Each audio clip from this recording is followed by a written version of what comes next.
Olá a todos, eu sou a Alê, estamos começando mais um bloco aqui do Condomínio Sustentável. Eu estou aqui com o Rodrigo da Green Mine.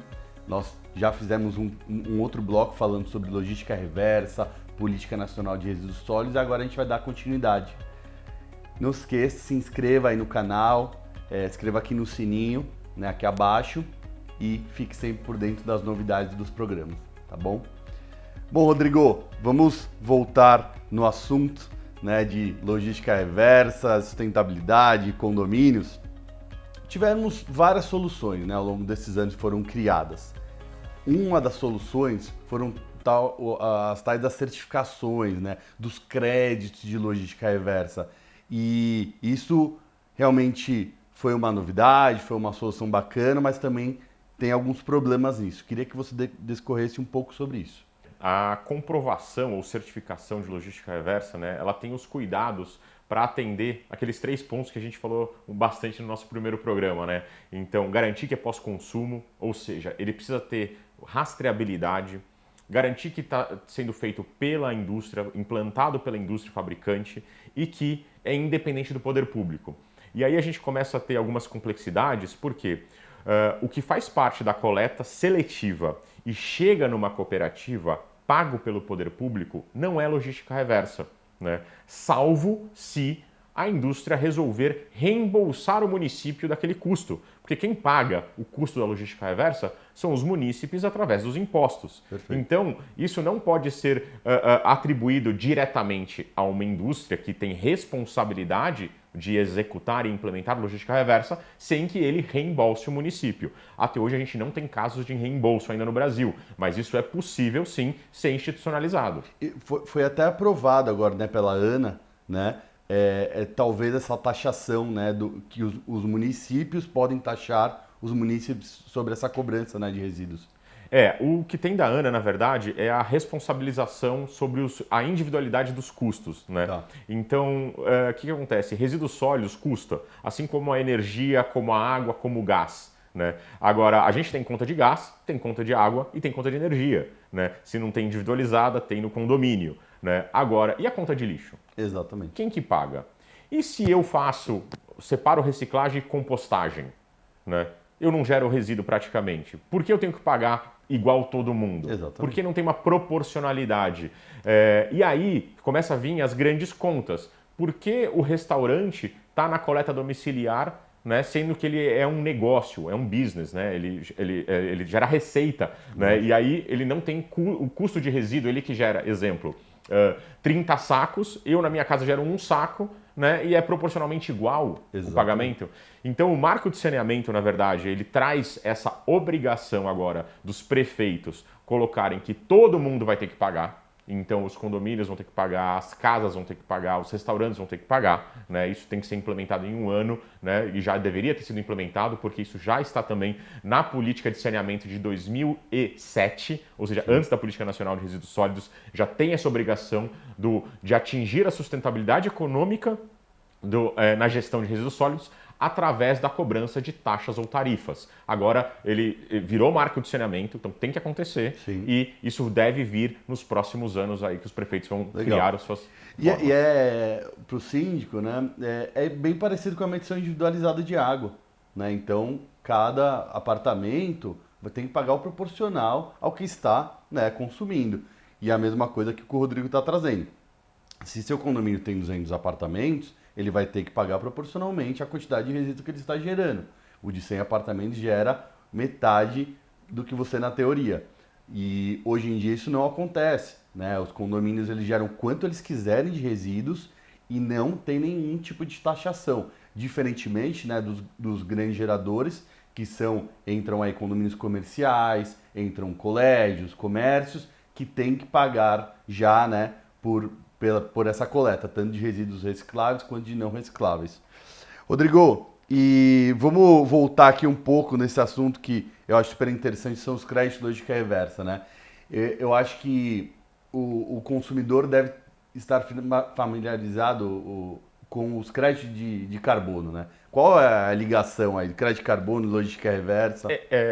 Tem uma ligação interessante, porque o crédito de carbono, ele geralmente é um projeto que gera uma coisa fundamental, que é adicionalidade, né? Ou seja, eu faço a captura de carbono ou eu reduzo emissões. Então você implementa um projeto a partir de um quantitativo base que já existe no mercado ou naquela fábrica, naquela instituição, naquele local, e aí você gera um projeto que vai reduzir emissões. Então você tem adicionalidade por mitigar, ou seja, por não emitir. E isso é um crédito de carbono. O crédito é gerado por não emitir. Legal.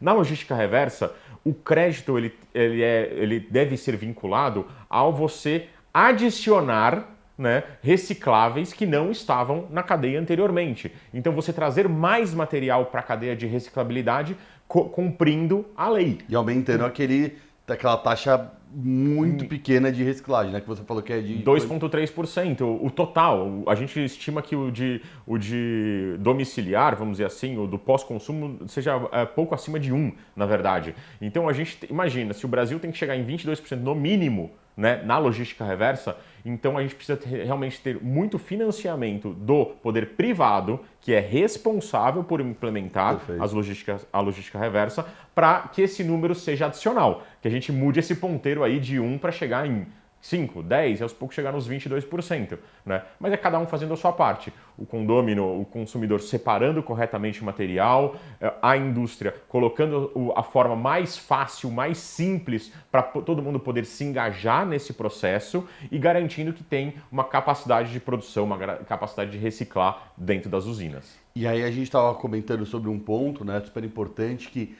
esse estilo de compra, né, e venda de crédito está dando problema, né? Está gerando duplicidade, está gerando desconfiança por parte das empresas, né?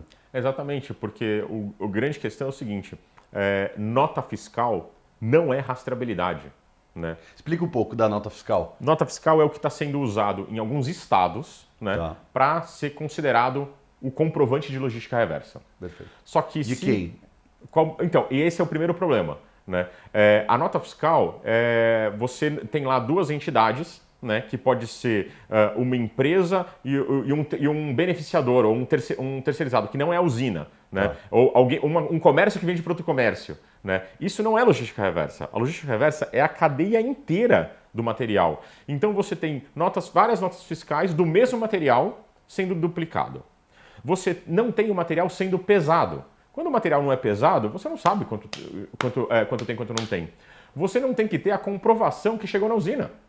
Ou seja, se o caminhão caiu, se ele deu um acidente, né, e derramou todo o material, né, não chegou na usina. Você não tem essa comprovação.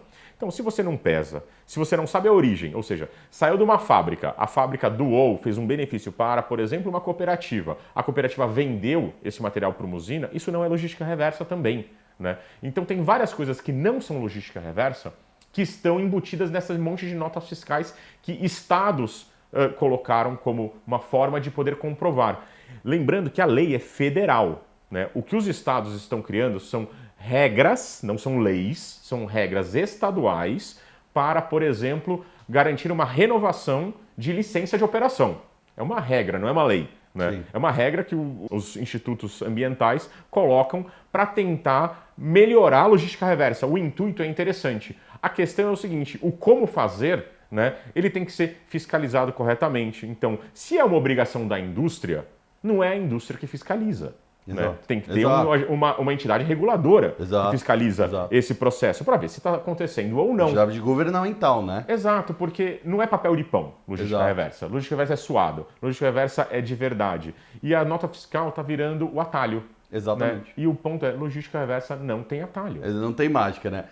Só para contextualizar um pouco melhor aqui para o síndico, para os moradores, conselheiros aí de condomínios.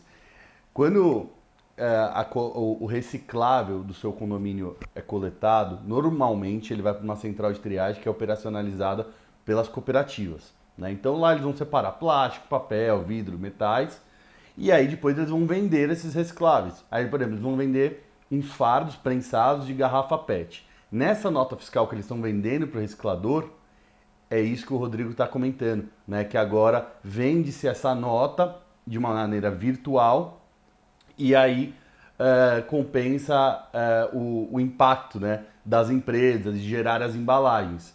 Só que isso está começando a gerar um problema porque não tem essa rastreabilidade, né? Então está se comprando e vendendo muitas notas e para as empresas, obviamente, é muito mais fácil, né? Você paga aquela conta, fecha os olhos, espero, né, que esteja acontecendo. E isso não está acontecendo, né? Tá dando muito problema, né, Rodrigo? Ale, eu falo que assim, voltaram a vender o pedacinho no céu, né? Então, assim, você compra a nota e ganha seu pedaço no céu porque você não polui mais. E isso não acontece. É isso. E aí, entrando na temática maior, por isso que a visão de economia circular é fundamental. Né? Você olhar desde o design das embalagens para ter materiais feitos preferencialmente de um tipo só, materiais fáceis de desacoplar, fáceis de voltarem para uma cadeia de reciclagem, ou melhor, por que não serem embalagens retornáveis, embalagens de refil, vendas a granel, né? Você começar a pensar em outras formas para não gerar esse resíduo, não gerar essa embalagem. Né? E se for gerar embalagem, que você seja responsável por aquilo e vá lá e recupere isso do mercado.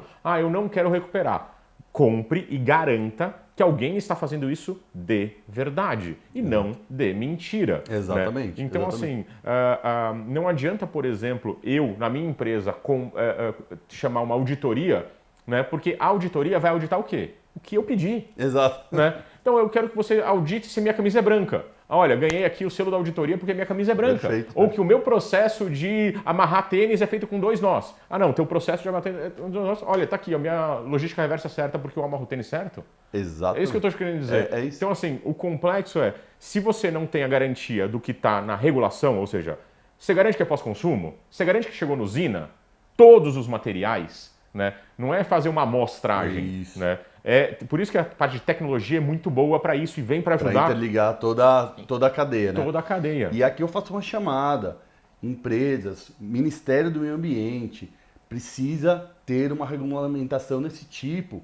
Precisamos entender como está sendo essa operação de venda e créditos, né? As empresas, né, que a gente já tem conhecimento, já estão começando a ficar desconfiados para qual é a origem desse meu crédito, para onde ele está indo. E nós precisamos urgente de uma organização governamental que faça essa auditoria. Não, como o Rodrigo falou, uma empresa privada contratar uma auditoria e falar, não, eu tenho uma auditoria aqui dos meus créditos lógica reversa. Né? E lembrando para o consumidor, né, para as empresas que o Rodrigo está falando, não tem uma mágica. Você comprar e vender um crédito não vai fazer com que tenhamos mais reciclagem no Brasil, que aumente esse nível baixíssimo que o Rodrigo está falando de 2%. A gente precisa de soluções de economia circular, né, menos embalagem e você aí, consumidor, reciclando na sua casa. É aí sim, né, quanto mais a gente der estrutura para os cidadãos como um todo, das casas, dos condomínios,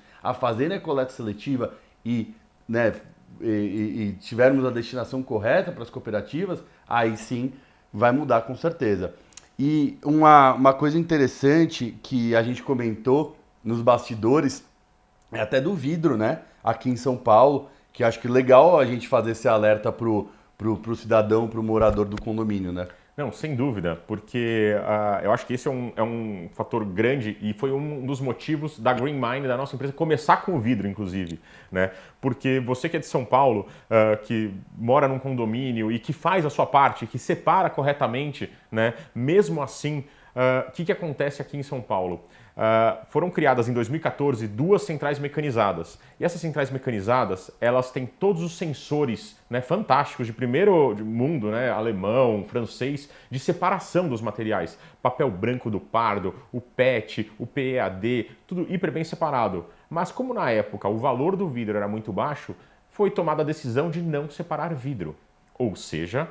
Só esse detalhe. Só o detalhe. Todo vidro que é separado na sua casa e chega nas centrais mecanizadas, então deixando claro que 70% do volume vai para as centrais mecanizadas.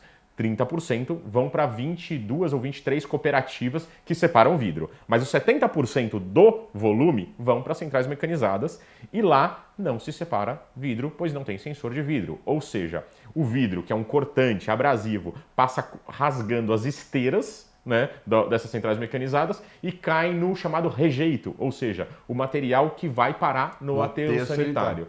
Em resumo, maior parte do vidro da coleta seletiva de São Paulo vai para aterro sanitário. Daí a importância e relevância de se adotar projetos privados incentivados pelas indústrias que façam essa interceptação do vidro antes de ir para uma coleta seletiva ou para um lixão, ou para um aterro. Então, quanto mais projetos que você sabe, não, esse vidro vai para o lugar correto, então vou dar alguns exemplos. Hoje a gente tem cerca de 23 pão de açúcar minuto em São Paulo com a lixeira de vidro, que o vidro pode ser colocado lá. Existem vários condomínios que já têm o seu recipiente para vidro.